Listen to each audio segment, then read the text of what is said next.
Shaking here right now in the studio. Perhaps a tremor of sorts. We aren't really sure. The whole studio is shaking. Kevin? I don't know if you can hear our lights right now, but they're shaking overhead, and perhaps you can see our set and our computer shaking just a little bit. Kevin, what do you think? I would have to think that this is an earthquake of some sort that's going on. Let's. Yeah, look at our lights right there. They are shaking. We can feel it beneath us. The whole studio is shaking. It started as a real small thing, and then right when we were coming back off of that story there, you could really feel the whole studio here shake. A little bit noisy. It's just about 30 seconds. It's still starting going on. again right now. Yeah, I mean. Really bizarre. Now, it's just very light right now.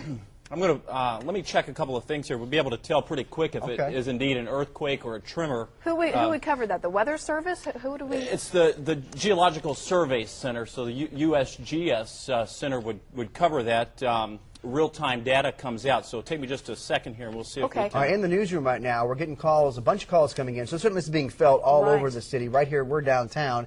We're getting a lot of calls right now. Police are getting calls as well. I am sure the scanners are absolutely lit up. If we can go to Chris in the newsroom, I'm sure he's standing by. If we can get Chris on camera here soon, Dan, in the back, I'm sure he is listening to those scanners and hearing what people are saying as they call in. We'll get to Chris as soon as we can. Of course, our screws are scrambling right now. We'll get Liz headed out the door as well. Shaking. We're a little shaken here, too. Yeah. And it's right about 5:39 right now. So I would say this started about 2 minutes ago, about 5:37. It seems to have calmed down right now. We aren't feeling anything in the studio, at least in our area. No, we're not. So, sorry, I didn't know. Okay. Yeah, you're... We're going to take a quick break and get our crews out the door and find out what's going on. Stay tuned right here. Definitely an unusual morning across Kentuckiana. That was the Wave 3 news team experiencing the Mount Carmel earthquake. The Mount Carmel earthquake struck on April 18, 2008 at 4:36 a.m. This powerful earthquake had a 5.4 magnitude along with a 4.6 magnitude aftershock with a maximum intensity rating of 6.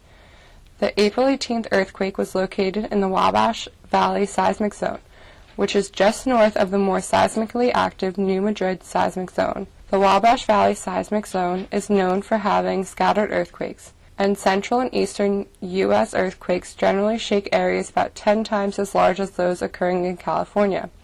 Moderately damaging earthquakes in this region occur each decade or two, and smaller earthquakes are felt once or twice a year. This earthquake was felt in 2 countries and in 18 states. It was felt as far north as Canada all the way to the southern areas of Alabama. The Mount Carmel earthquake had a depth of 11.6 kilometers or 7.2 miles. An earthquake with this density is known for being a shallow earthquake. Shallow earthquakes tend to cause more motion at the surface, therefore causing more damage and allowing it to cover more land. The Mount Carmel earthquake is a prime example of an intraplate earthquake. An intraplate earthquake is an earthquake that occurs within plates. Causes for intraplate earthquakes are currently unknown, although some geologists have their own theories such as river erosion, far-field stresses, and glacio-isostatic rebound.